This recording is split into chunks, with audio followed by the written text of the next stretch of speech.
Hi everyone, my name is Michelle Benoit and I am a consultant for Peppered Chef, and I'm going to do a little quick video here on one of my family's favorite meals that we make from the Cooking Professional website that Pampered Chef sponsors, and showcase some of my Pampered Chef items that I use. So the meal that I'm making is the Bacon Chicken Ranch skillet meal. I think it's actually called Sheep Ham Chicken Bacon Ranch. And so it's very simple. It only has chicken breast, potatoes, ranch dressing, bacon, cheddar cheese, oil, pepper, and then chives or scallions for garnish. Now, we have made this recipe several times, and every time we make it, we kind of tweak it a little bit to make it more to our liking. So what I'm going to show you today isn't going to be exactly what the recipe shares online, but it's close. We just change a couple of things. So first off, it calls for 6 4-ounce chicken breast. We use about 2 pounds of chicken instead of just the 24 ounces. Then we also take, and it tells to actually leave the chicken breast whole, and we cube it up just because it's simpler to cook. The chicken gets done more evenly and it's easier to eat. So we also use about 2 pounds of potatoes, so a little bit more potatoes than it says because it calls for 24 ounces of baby potatoes, and we just use regular potatoes and dice them up. All right, so the first thing you have to do is I use my stoneware sheet pan, or bar pan is actually what this is called. I find that it works really well. And so you preheat your oven to 400 degrees, and you actually put this in the oven while it's preheating. So let me do that real quick.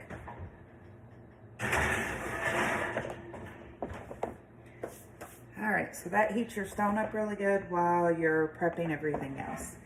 All right, so my sous chef, which is my wonderful husband, has already prepped all this just for time's sake for me. So this is my Pampered Chef mixing bowl. It's the 8 cup mixing bowl. Has a lid. He's already chopped my potatoes in here and quartered them. So just so you can kind of see what that looks like. Like I said, it calls to use the baby creamer potatoes. We just use regular potatoes, and he's just taken 2 pounds worth of them and chopped them up for me and quartered them. And so the first thing you do is you're going to take your olive oil that it calls for, and these are the prep bowl sets. So I have 2 different sizes of prep bowls from Pampered Chefs. They're perfect to go ahead and prep your meals in and be ready when you get ready to cook. Or in my case, my husband always does all my prep work for me, and then when I'm ready to cook, he has all these in these nice little bowls, and they're perfect with the lids, and they stack well in the refrigerator. So you're going to take about half your oil and just drizzle it over the potatoes like so. And then you're going to take a packet of ranch dressing mix. And the recipe calls to use half a packet on the chicken, half a packet on the potatoes. We really, because we use the 2 pounds instead of just the 24 ounces, we use 2 packets of ranch dressing mix, 1 on each. And you're just going to throw that in the potatoes, put your lid on it, and just shake them up so that the oil and the ranch dressing mix gets coated on here really well.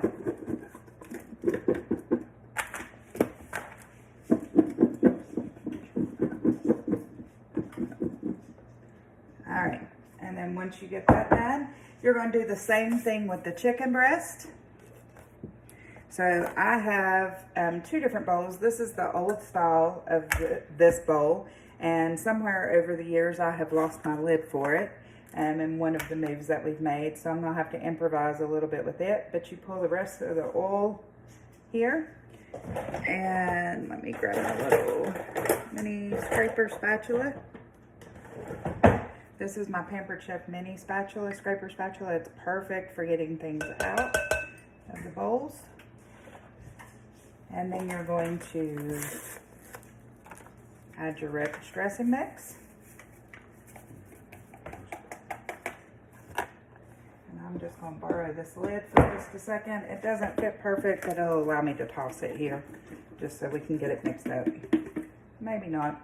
Let me grab a spoon.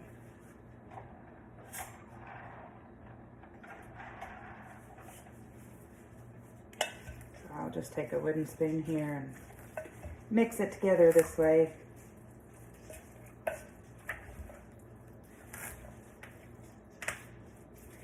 And once you get the chicken coated well in the oil and the ranch dressing and it kind of evenly throughout, and a spoon probably works better for the chicken anyways. Because raw chicken's sticky and it sticks together, and this allows you to separate it. But once you get that done, then you're ready to start putting your stuff in your hot pan. All right, so my pan probably has not fully preheated yet. I should have probably started that before I started the video, but we'll go ahead and use it. Just a little before I grab it out of the oven, I love my Pampered Chef cutting boards. These are just the silicone ones. Each one of them has a different thing. So this is the prep one, and it gives you kind of measurements for large, medium, and small dicing, and a ruler on the bottom. This is the small version of that one.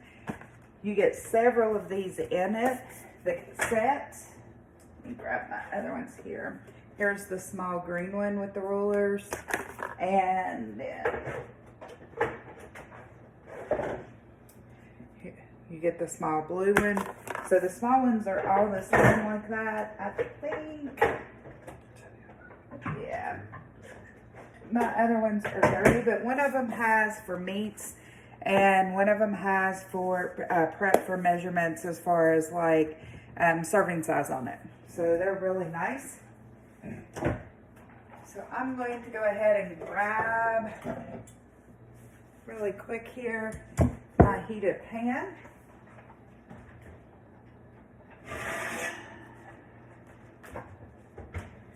Didn't quite get to the 400 degrees. It's sitting at about 375, but that should be close enough. And so what you're going to do now is you're just going to arrange the chicken and the potatoes onto the pan here. So I'm just going to dump them out of my bowl. And I'm going to use that same wooden spoon here and kind of spread them out.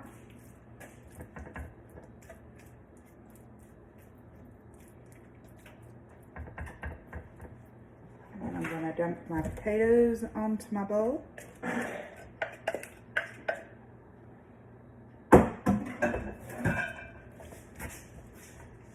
I'm going to spread, kind of mix them in with the chicken and spread that out in the pan real good, just so that I have kind of an even layer, things not really stacked so much on top of each other.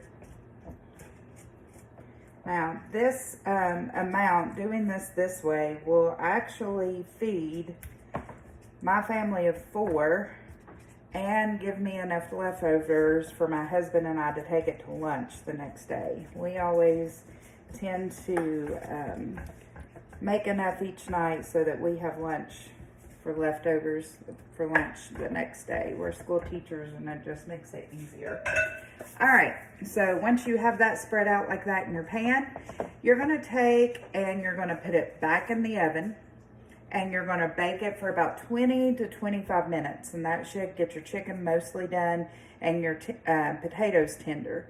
And so I'm going to pause the video right here, and I'm going to put this in the oven, and I will be back in just a few minutes to continue the video to show you how to finish up this recipe. All right, welcome back. Our timer just went off, so I'm going to go get our baking stone out of the oven.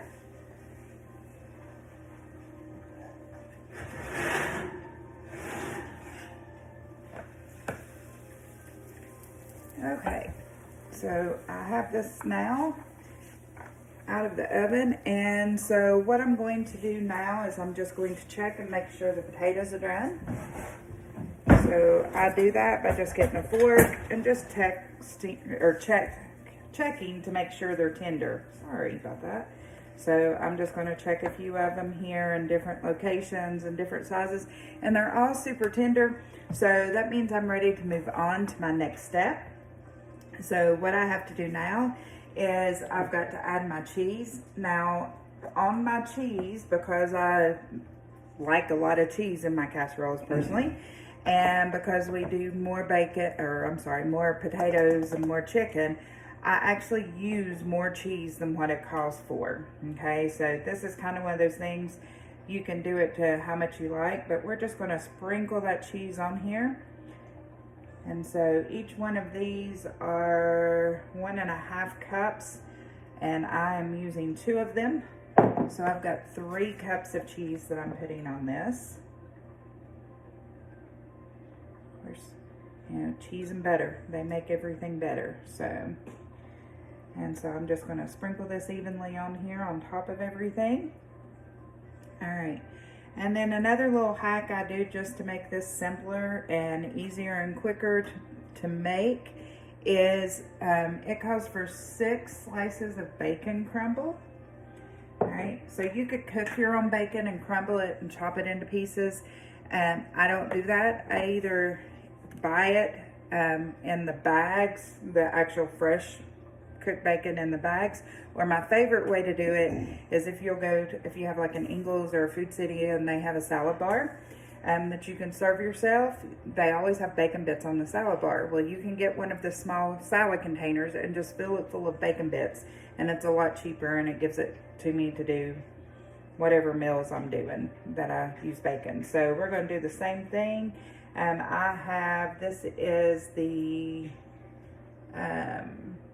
3/4 cups of bacon, and I'm just going to sprinkle it all over the cheese. And you can see cheese is already melting on this, which is what we want to happen. And so I'm going to just sprinkle this all over it here. And then our recipe calls to put it back in the oven for about 5 minutes. So I'm going to do that. Like I said, you can already see that the cheese is melting. It's just to finish melting the cheese and incorporate it in well.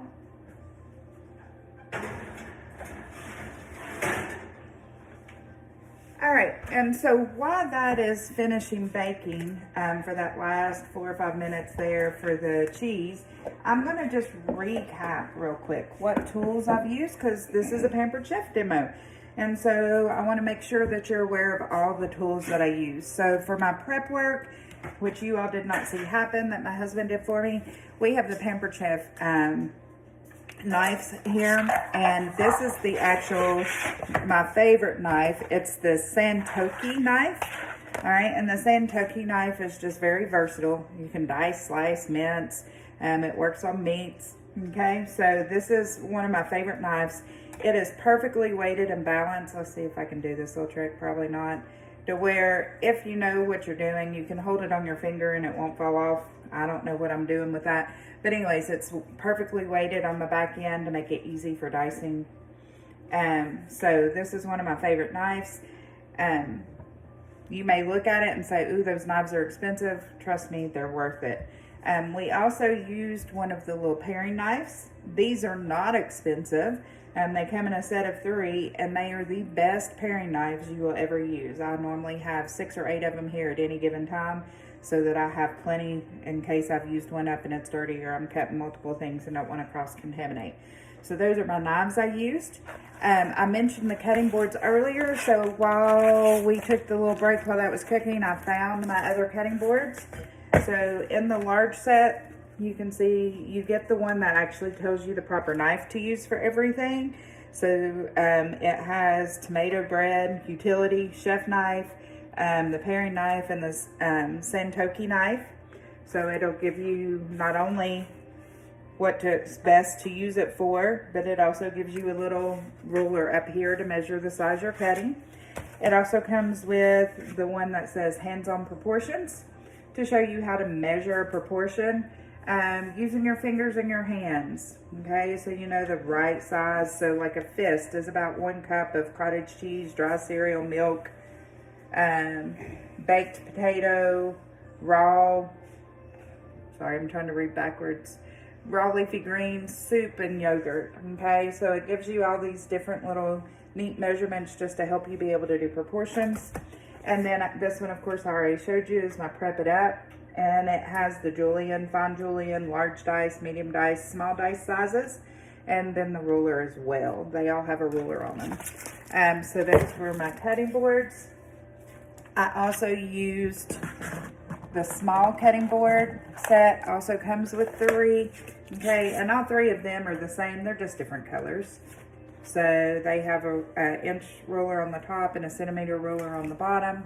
Okay, for just smaller applications. So plenty of those. So we also used our prep bowls. The set has 6 in it. Okay.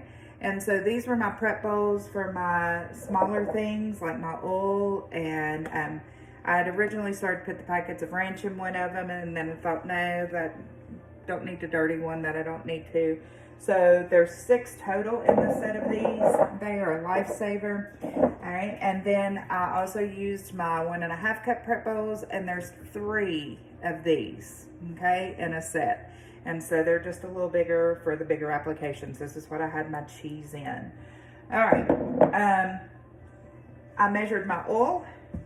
So this is one of my favorite. I also have the full size one of these. This is the mini measuring cup. On the blue side, it's for liquid, and you can feel it. This is how I measured my oil. You can see through it.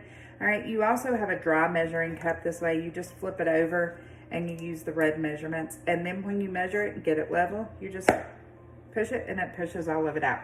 All right, so that is perfect for that. We use the Skinny Scraper spatula. It's the best spatula you will ever have.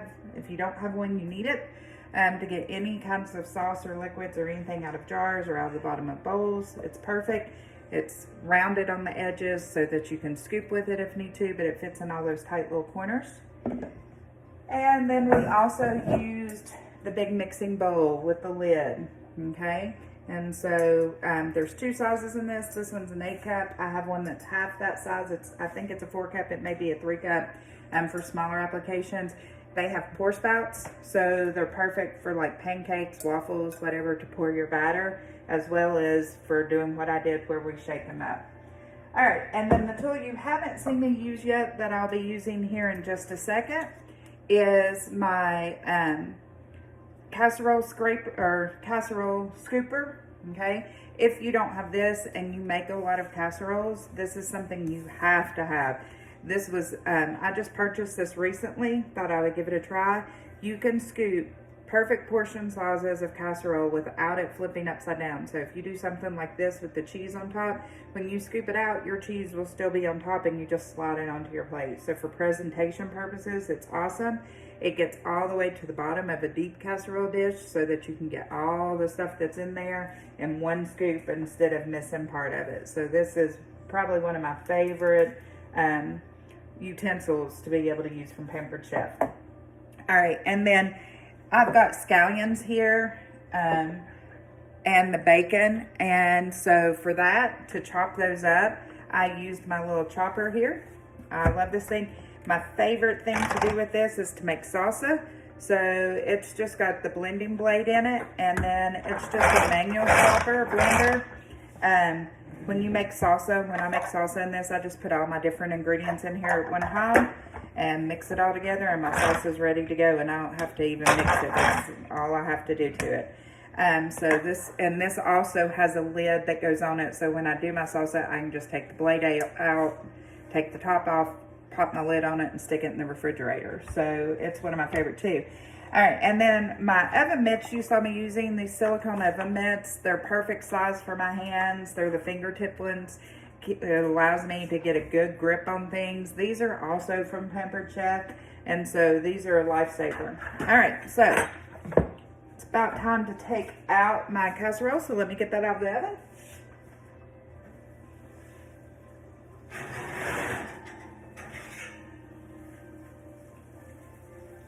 Okay, so here is my cheesy bacon ranch, sheet pan cheesy bacon ranch. I wish you could smell it. It smells delicious. I'll just go ahead and demonstrate for you this little scooper. You're just going to put it underneath it, scoop it out, and voila, you've got right side up on your plate. Looks delicious and looks pretty for presentation. All right, so I hope you've enjoyed this little demo video. And I hope you try this recipe because it's super good. When you serve it, like I said, You can put some scallions on it. I typically just go ahead and put them over the whole top because we like scallions in my family. And you can always top with things like sour cream, salt and pepper as well. All right, so there we go. That's a wrap. Thank you for watching.